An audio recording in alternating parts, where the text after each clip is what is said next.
So we told the stories with them over there, and then we went outside and I played on the playground. And the girl that is deaf and legally blind, I got her to slide down the slide with me and follow me. She typically doesn't play, and all the students were telling me she doesn't want to play.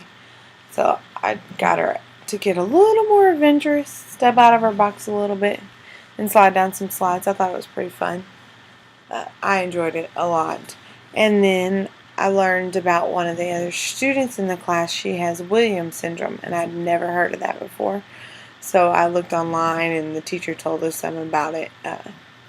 But basically, like the gene in your body that makes you upset and angry is replaced with a happy gene, so they're happy all the time. Plus, she has extremely beautiful curly hair, and that's part of her syndrome as well. Uh, and they have great musicality to them, so she loves to dance and listen to music. So I thought it was pretty awesome to see and hear about a new um, disease or syndrome, as you would call it, that I'd never heard it before, and neither had Darlene. So it was pretty cool. And she's a very sweet, sweet, sweet girl. Um, so loved doing that. And Sheila Shields is the teacher for that class. She told us we could come back anytime. We'd come back every day if we wanted to, and share stories with them, and just basically be part of our class for a little bit. So it was pretty awesome. And then on the playground, one of the students asked me, or begged me pretty much, if I was gonna to come to his class and be a part of his class for that day.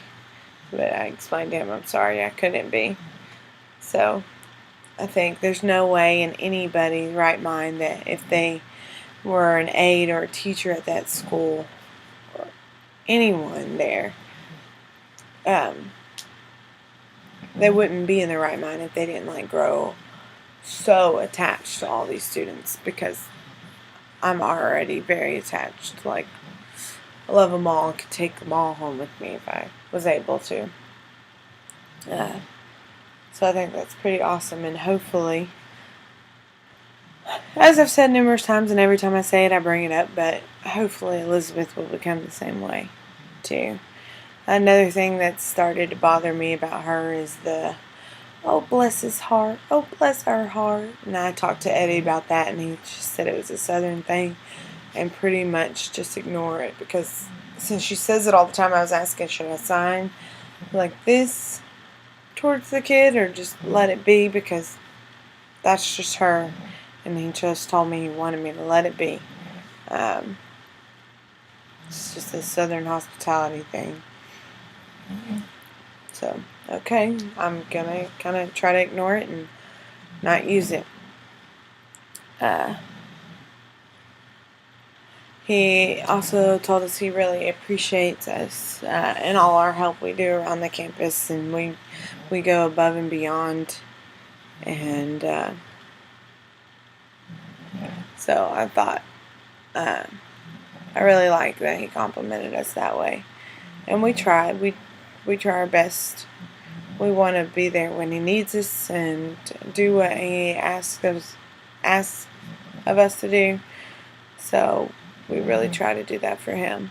Thursday we also had a bird feeder presentation, or a presenter from the state park come from Pinnacle, and they made bird feeders. I helped out with that a little bit, but that was mainly Darlene was interpreting that project. I will be interpreting the turtle project in 2 weeks from now, I believe. So that should be a lot of fun. There are going to be turtles and alligators. I'm looking forward to that.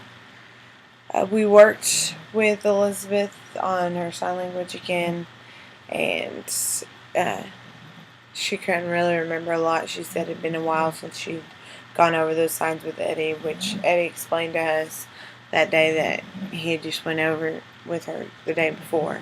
So it made no sense that she'd already forgotten. I'm wishing that she would go home and practice it more. she did a couple times this week say, and Eddie was even around for a couple of them, "Hey, Andrea, come here. Can you tell him?" And so Eddie was watching, and he explained to her later, not then and there, that tell him is not going to work. You have to tell them yourself. And just say, "Andrea, can you come here for a second?" And then just start talking to the student.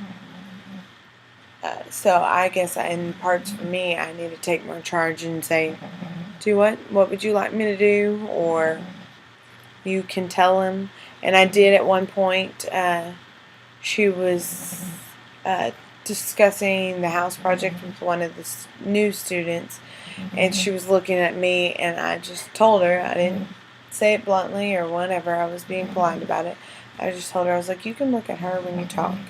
That way she knew not to look at me. She got the hint and looked at her, so that was pretty awesome. That she took the hint right away. I did also learn the fact that I'm not the teacher. I did have one student ask me if he could go to the bathroom, and I said, "Sure." And I was like, "Hold on, wait a second. You need to ask Elizabeth."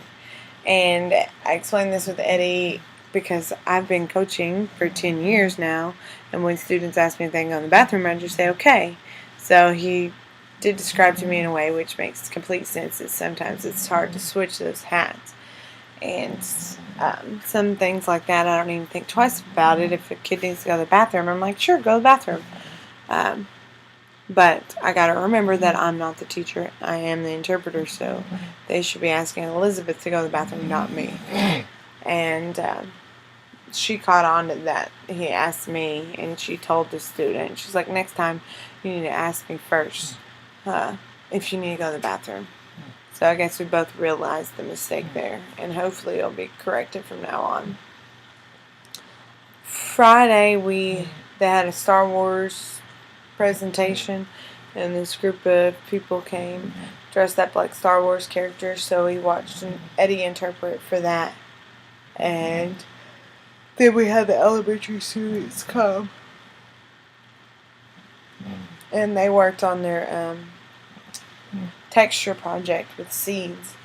And so they drew whatever picture they wanted to and used seeds to show the texture. And their goal was to use like 5 different kinds of seeds. And they did a pretty good job. One kid in particular, he drew a really awesome car. I wish I could draw like that, but it just goes to show if you let them use their imagination and allow them to express themselves and draw whatever they choose, they could really live to their fullest potential instead of just having these like concrete art projects where they have to do it this way or the highway, pretty much. And I feel that's how she is about some things. We realized with the elementary students, even the ones that are in the Team Ready, she grades all the elementary students' work, and they don't even receive grades in the elementary, but she grades them anyways. So the child that is deaf and legally blind, she gave her 80 on this project that she actually really tried hard on. And it really upset Darlene when I showed her that paper, because we saw it when we were over there in Sheila Shields' class. It was laying on the desk.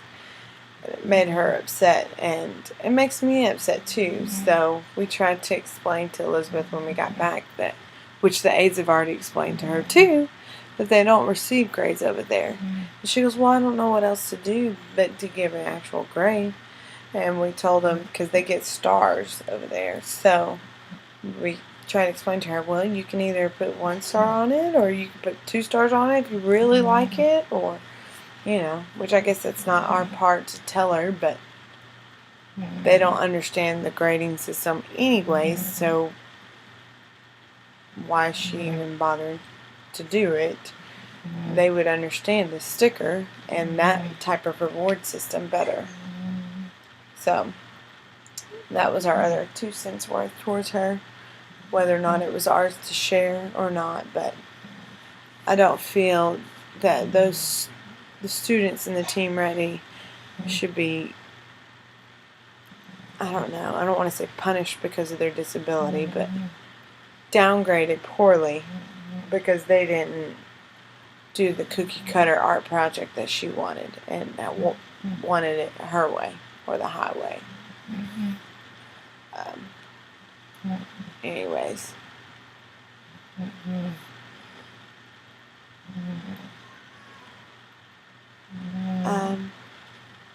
So those are a couple things I learned, a couple of signs I learned, and the couple of things where I've got to realize I'm the interpreter, not the teacher. And I also helped with the ASL class on Thursday. Eddie was in a meeting, so I did the parents ASL class, and I reviewed over the week 1 and went over his week 2 lesson plan. So I taught them that class, and it was pretty awesome. I enjoyed it, and they said they enjoyed it, and they really liked me. So I look forward to doing many more of those with him. It was pretty great. Anyways, that's it.